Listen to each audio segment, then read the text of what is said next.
নমস্কার বন্ধুরা, বাঙালি হেসেলে আপনাদের সবাইকে স্বাগত। আজকে আমি দেখাতে চলেছি কচু শাক রান্না কিভাবে করবেন আপনারা।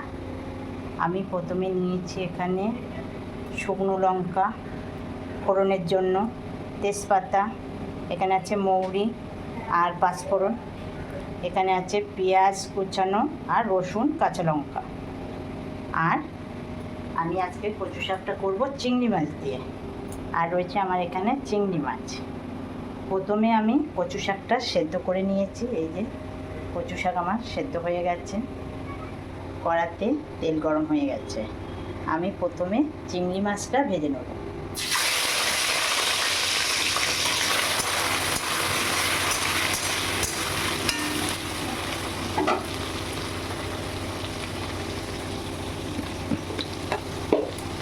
চিংড়ি মাছটা ভাজার সময় আমি অল্প করে একটু লবণ দেবো,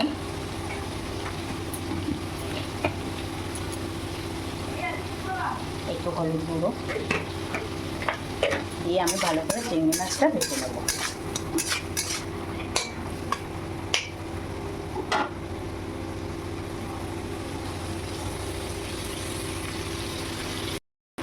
আমার চিংড়ি মাছ দেখুন বন্ধুরা ভাজা হয়ে গেছে।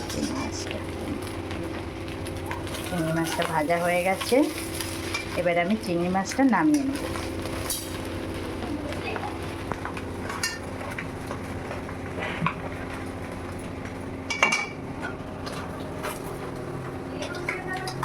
কি বলছো? চিংড়ি মাছটা যে নামাচ্ছি দেখো, এই যে চিংড়ি মাছটা আমি নামিয়ে নিলাম বাটিতে। এবার আমি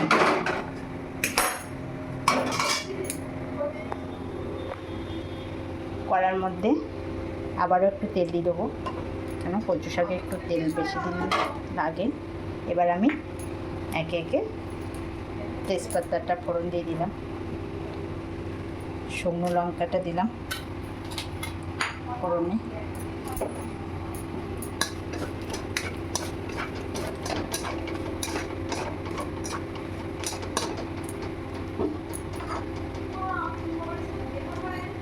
মৌরিটা ফোড়ন দিয়ে দিলাম।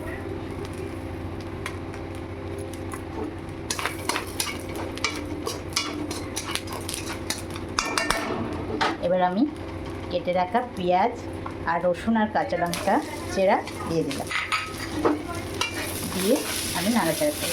পেঁয়াজটা লাল লাল করে একটু ভেজে নেবো। পেঁয়াজ রসুনটা নিয়ে আমি কচু শাকটা তুলে দেবো।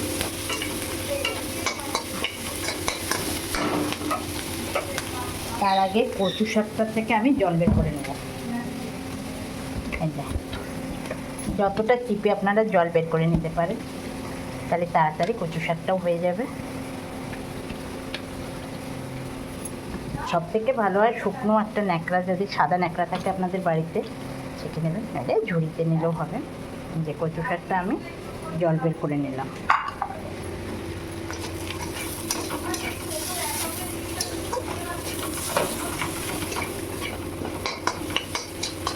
পেঁয়াজ রসুনটা দেখুন প্রায় ভাজা ভাজা হয়ে গেছে। আমার পাখিটার খিদে পেয়ে গেছে, আমার বুলেট ওদিকে ডাকছে খাবে বলে। ও দুপুরবেলায় করে দুটো ভাত খায়। ওর যাই দেন না কেন, ছোলা দেন বাদাম দেন, খাবার পরে ও দুপুরে দুটো ভাত খাবে। মানে নিরামিষ ভাত ও খেতে চায় না। দেখুন পেঁয়াজটা কিন্তু আমার ভাজা ভাজা হয়ে গেছে। এবার আমি এর মধ্যে ভেজে রাখা চিংড়ি মাছটাও দিয়ে দেবো, দিয়ে আর একটু নাড়াচাড়া করে নিয়ে আমি এবার সেদ্ধ করা কচু শাকটা দিয়ে দেব।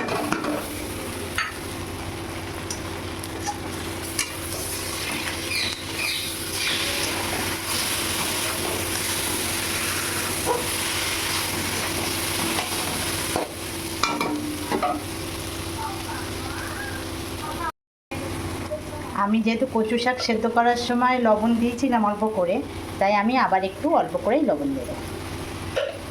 এবার আমি একটু হলুদ গুঁড়ো দেব। কচু শাকে একটু মিষ্টি খাতে আমি 1 চামচ, ওই 1.5 চামচ মতো চিনি দেবো।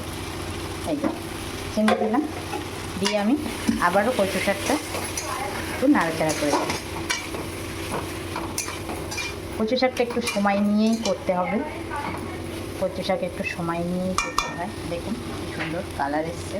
বন্ধুরা, আপনারা এইভাবে কচু শাক রান্না করে খাবেন, ভালো লাগলে আমাকে জানাবেন কমেন্টে। আমার এই নতুন চ্যানেলটা আপনারা সাবস্ক্রাইব করে দেবেন।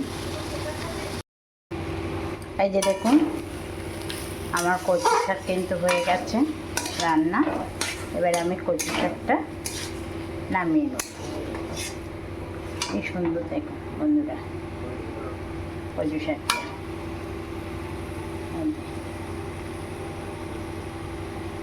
এবার আমি কচু শাকটা নামিয়ে নেব।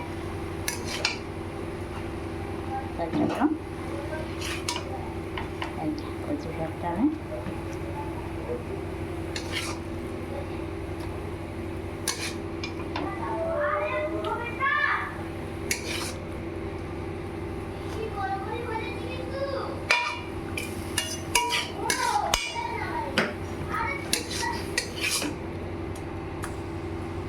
দেখতে সুন্দর হয়েছে, মানে খেতেও সুন্দরই হয়েছে।